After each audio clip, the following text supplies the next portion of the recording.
داستان ایمان فروشوں کی جلد اول قسط 4 دوسرا حصہ۔ 7ویں لڑکی جب سلطان کو قتل کرنے آئی۔ ان لڑکیوں کو ہم نے در کثیر صرف کر کے حاصل کیا، پھر ٹریننگ دی، مصر اور عرب کی زبان سکھائی۔ اتنی ساری تجربہ کار لڑکیوں کو ایک ہی حلے میں ضائع کرنا عقل مندی نہیں۔ اگسطس نے پوچھا، کیا تمہیں اندازہ ہے لڑکیوں کو ایوبی کے کیمپ سے نکالا جا سکتا ہے؟ جاسوس نے کہا، جی نکالا جا سکتا ہے، بس اس کے لیے غیر معمولی دلیر پختہ کار آدمی کی ضرورت ہے۔ یہ بھی ہو سکتا ہے وہ 1-2 دن تک رابن اس کے 4 آدمیوں اور لڑکیوں کو قاہرہ لے جائیں۔ وہاں سے نکالنا بہت مشکل ہوگا۔ اگر ہم وقت ضائع نہ کریں تو ہم انہیں کیمپ سے ہی نکال لیں۔ آپ مجھے 20 آدمی دیں جو جان پر کھیلنے کا جذبہ رکھتے ہوں۔ ایمیلرک نے گرج کر کہا، ہمیں ہر قیمت پر ان لڑکیوں کو واپس لانا ہے۔ اس کا جو بحیرہ روم میں حشر ہوا تھا اس کے انتقام میں پاگل ہوا جا رہا تھا۔ وہ بطور متحدہ صلیبی فوج کے کمانڈر کے مصر کی فتح کا سہرا اپنے سر سجانے گیا تھا، مگر ایوبی نے اس کی ساری فوج کو ہی جلا کر غرق کر دیا تھا۔ اب میز پر مکے مار مار اپنے جذبات کا اظہار کر رہا تھا۔ کہنے لگا، میں لڑکیوں کو بھی لاؤں گا اور صلاح الدین ایوبی کو قتل بھی کراؤں گا۔ میں انہی لڑکیوں کو مسلمانوں کی سلطنت کی جڑیں کھوکھلی کرنے کے لیے استعمال کروں گا۔ رحمان نے کہا، میں آپ کی تائید کرتا ہوں، ہمیں تربیت یافتہ لڑکیوں کو اتنی آسانی سے ضائع نہیں کرنا۔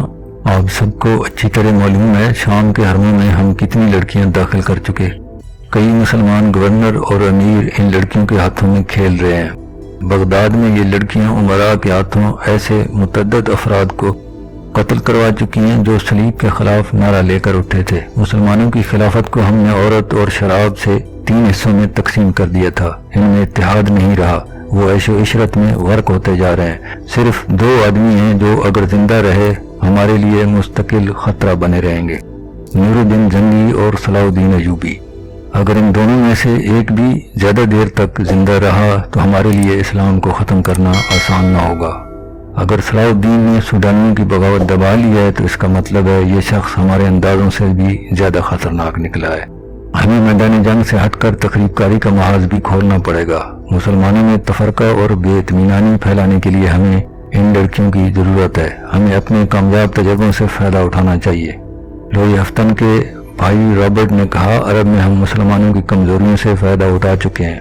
مسلمان عورت شراب اور دولت سے اندھا ہو جاتا ہے۔ مسلمان کو مارنے کا بہترین طریقہ یہ ہے کہ اسے مسلمان کے ہاتھوں مرواؤ۔ مسلمان کو ذہنی عیاشی کا سامان مہیا کر دو تو وہ اپنے دین اور ایمان سے دستبردار ہو جاتا ہے۔ تم مسلمان کا ایمان آسانی سے خرید سکتے ہو۔ اس نے کئی عرب عمراء اور وزراء کی مثال دی جنہیں صلیبیوں نے عورت، شراب اور دولت سے خرید کر درپردہ اپنا دوست بنا لیا تھا۔ طے پایا اگلی شام تک 20 دلیر آدمی روانہ کیے جائیں۔ 4-5 کمانڈروں کو بلا لیا گیا۔ ایک کمانڈر نے کہا، ہم پہلے ہی ایک ایسی فورس تیار کر رہے ہیں جو مسلمانوں کے کیمپوں پر شبخون مارا کرے گی اور ان کی متحرک فوج پر بھی رات کو حملے کر کے پریشان کرتی رہے گی۔ اس فورس کے لیے ہم نے چند ایک آدمی منتخب کیے ہیں۔ ایک کمانڈر نے کہا، ہماری فوج میں ایسے سپاہی بھی ہیں جنہیں ہم نے جیل خانوں سے حاصل کیا۔ یہ ڈاکو، چور اور ریزن تھے۔ انہیں لمبی سزائیں دی گئی تھیں۔ انہیں جیل خانے میں ہی مرنا تھا۔ ہم نے ان سے بات کی تو وہ جوش و خروش سے فوج میں آ گئے۔ ناکام حملے میں ان سزا یافتہ مجرموں نے بڑی بہادری سے کئی جہاز بچائے ہیں۔ میں لڑکیوں کو مسلمانوں سے آزاد کرنے کی مہم میں ایسے 3 آدمی بھیجوں گا۔ مورخین نے لکھا ہے، مسلمانوں میں عیش و عشرت کا رجحان بڑھ گیا اور اتحاد ختم ہو رہا تھا۔ عیسائیوں نے مسلمانوں کو اخلاقی تباہی تک پہنچانے میں ذہنی عیاشی کا ہر سامان مہیا کیا تھا۔ اب انہیں توقع تھی کہ مسلمانوں کو ایک ہی حملے میں ختم کر دیں گے۔ چنانچہ ان کے خلاف عیسائی دنیا میں نفرت کی طوفانی مہم چلائی گئی اور ہر کسی کو اسلام کے خلاف جنگ میں شریک ہونے کی دعوت دی گئی۔ ہر شعبے کے لوگ صلیبی لشکر میں شامل ہونے لگے۔ پادری بھی اور عادی مجرم بھی گناہوں سے توبہ کر کے مسلمانوں کے خلاف مسلح ہو گئے تھے۔ صبح تک 20 دلیر اور ذہین آدمی چن لیے گئے۔ ان میں میگلانا ماریوس بھی تھا جسے روم کے جیل خانے سے لایا گیا تھا۔ اس جاسوس کو جو ڈاکٹر کے روپ میں سلطان ایوبی کے کیمپ رہا اور فرار ہو کر آیا تھا، اس کمانڈو پارٹی کا کمانڈر اور گائیڈ مقرر کیا گیا۔ اس پارٹی کا ایک مشن لڑکیوں کو مسلمانوں کی قید سے نکالنا تھا۔ اگر رابن اور اس کے 4 ساتھیوں کو بھی آزاد کرایا جا سکے تو ٹھیک، ورنہ ان کے لیے کوئی خطرہ مول لینے کی ضرورت نہیں تھی۔